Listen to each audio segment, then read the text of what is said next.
আমাদের আজকের রেসিপি হচ্ছে আলুর পরোটা। আমি কিছু আলু নিয়ে সিদ্ধ করে নিয়েছি।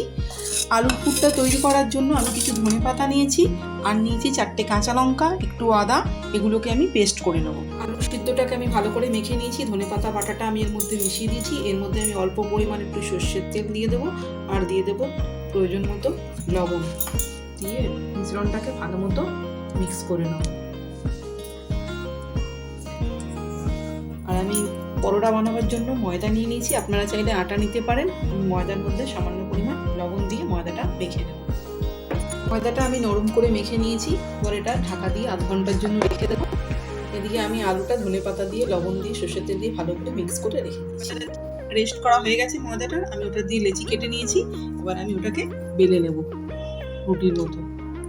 এটা যতটা সম্ভব আমি ততটা বড় করে বেলে নেব। তারপরে এই মাঝখান থেকে এরকমভাবে কেটে নেব। আর এখানটা একটু জোর রাখবো, এখান থেকে কেটে নেব। কেটে নেওয়ার পর এবার আলুর পেস্টটা আমি নিয়ে নিলাম।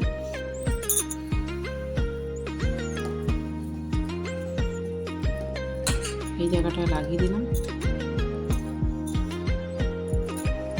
সাইডটা আমি ঠিক এভাবে জুড়ে দিলাম। তারপর এই সাইডটাও আমি ঠিক এভাবে জুড়ে দিলাম। আবার খানিকটা আলুর পেস্ট নিয়ে আমি এরকম দিয়ে লাগিয়ে দেবো।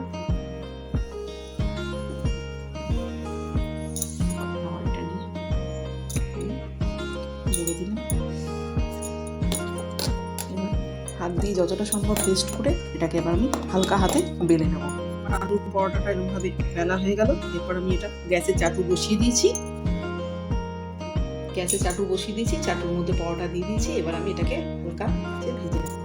পরোটাটা এবার আমি হালকা তেল দিয়ে, রিফাইন তেল দিয়ে ভেজে নেব।